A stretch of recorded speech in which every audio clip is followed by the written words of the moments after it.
If you're jumping on Instagram, posting your content, and then closing the app, you're doing it wrong. Today, I'm talking about what to do after you post on Instagram, and doing in one of the 5 things I mentioned here is going to help you do better on IG, so you may want to stick around for this one. Ready? Let's do this.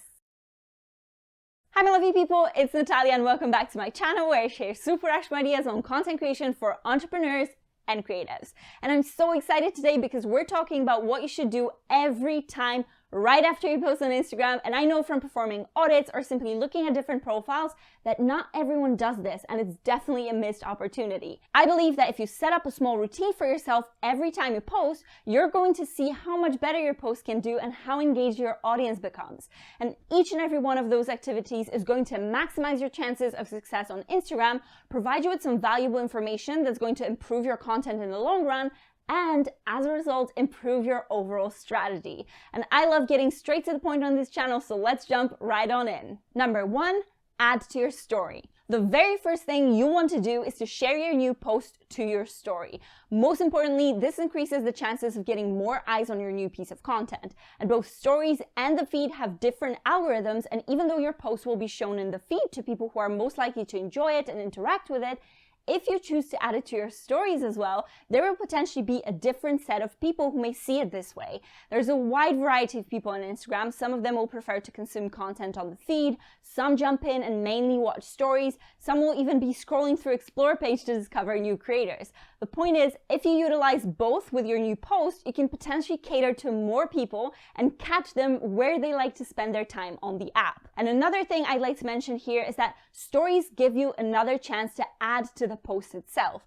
Whether it's sharing a more personal perspective or adding a sentence or two to talk more about what inspired you to create such a post, stories are an opportunity to slightly expand on the subject.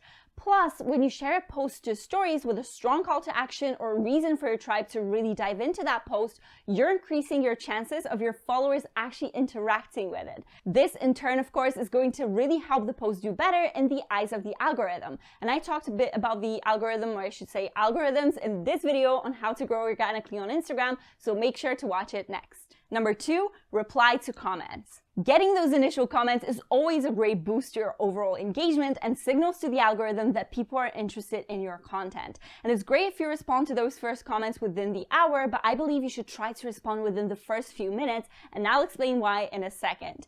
Even if you get just a comment or two at the beginning, it's still absolutely crucial to respond to each and every one of them because that's precious currency on Instagram, and more importantly, these are actual people that chose to engage with you that day, and they sure as heck deserve your attention. Now, I want you to not only reply to comments, but to naturally fuel the conversation a little bit. That's exactly why trying to reply within the first 15 minutes of receiving that comment is so good, because that person is still very likely to be in the app and ready to engage with you more. And of course, if you get a comment with a few emojis and that's it, don't try to turn it into something it simply isn't, but if you actually get a more meaningful comment, use this opportunity to spark a little chat. Not only is it beneficial to your post's performance, but it also builds stronger connections, and you get an opportunity to get to know your people a little bit better. And after all, those who chose to engage with your content are more likely to be the audience you want to target because that post resonated with them on some level. So try digging a little bit deeper and find out what your people are thinking. Number 3, engage with others. The next thing you should do after you post on Instagram is to actively engage with other people on the platform. I always say that social media is in fact social, and you have to give what you want to receive. And one of the biggest complaints people make on Instagram is that they have no engagement, and one of the main drivers apart from creating valuable content is to actually engage with others yourself. To do this, start with your own profile. Take your time to reply to any outstanding DMs that you may have in your inbox, because after all, if they see you're posting and they're still waiting for your response, they may feel a little bit neglected. And apart from that, reply to any outstanding comments from the previous post that you might have missed. You can even pin some of them that you really like. Then move on to your own followers, people who interact with you the most and support your content. Have any of them added a story? Then check it out, vote on their polls, ask a question, their Q&A sticker, or even drop a DM if what they talked about really resonated with you. And same goes for their posts. If you really like a post they've recently shared, leave a genuine comment there as well. This is creating that reciprocal relationship and building an engaged community. And apart from that, that's your chance to really get to know your tribe better. Next, make new connections with any other people in your niche. You can simply scroll through your feed and check what people you follow are up to, and again, leave meaningful comments. Another great way to discover new people is through following niche-specific hashtags.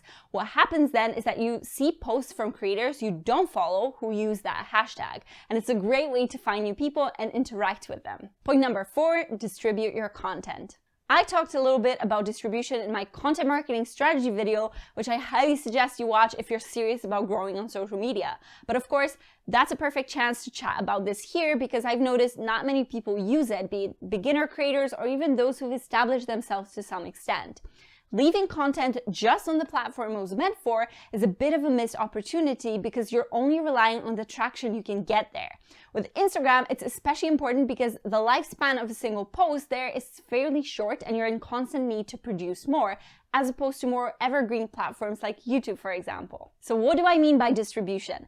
I mean spreading the content around to your target audience through different channels. How you distribute your IG content will depend a bit on what the format is, meaning whether it's a single image post, a carousel, a video, or a reel. So let me give you an example or two here. Imagine you post an inspirational quote about business mindset on your Instagram. On its own, it reaches a certain audience on IG, gets some engagement, and after around 48 hours, it naturally withers a little and there's no more action around it.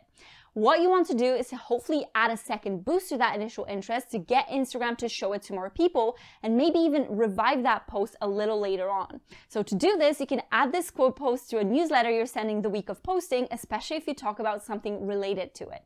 Most email marketing tools like MailChimp allow you to actually include your social media posts so they lead straight to your profile if someone clicks on them. You could also write a blog post, say on mindset, and embed that IG quote post there so that it supports the points you make in your article. Do you see what I mean here? The life of an Instagram post doesn't need to start and end on the app itself, and there are creative ways to promote it a bit on other platforms. Reels are another perfect example of a format that works well on different channels. Other than including it in your newsletter, as with the previous example, you can repurpose your reel easily on platforms like TikTok, on Pinterest, or even as a YouTube short. You don't necessarily have to have a massive presence on all of these platforms, but spreading your content a bit further can definitely help, especially if you can repurpose it in its entirety, like in this case. Repurposing content is definitely a tactic of smart creators, so I highly recommend you try it out with your reels too. And remember, you can schedule these types of posts so you don't spend hours trying to distribute all of the posts manually. Point number 5, check your insights. Now, this one is absolutely crucial, but often overlooked by people who are not that into marketing. But knowledge is power, and really analyzing your content can give you some powerful cues as to what content works and what doesn't for your audience. My advice is to really take the time to check your insights with each post up to 48 hours after posting.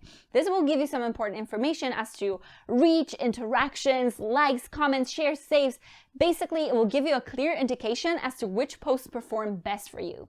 Based on this, you'll see which formats resonate with your audience more and what you need to create more of. And a word of caution here, please remember that each post format has different goals. One type may bring you more likes, while another can make your followers want to save it more. And that's why it's good to mix these formats up to bring variety of different interactions to your own profile. So each time you post, analyze what worked, rinse and repeat. I promise that if you really take the time to look at your insights regularly, you'll be able to improve your content more. Tell me, have you been doing all of these things after you post? Let me know in the comments below which one you'll start doing or do more of in the coming week.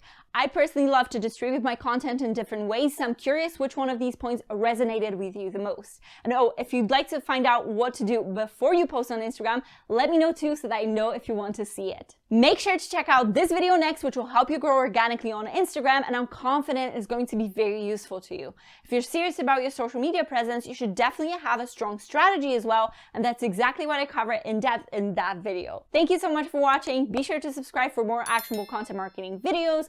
Hit that thumb button if you enjoyed it, and I'll see you next time.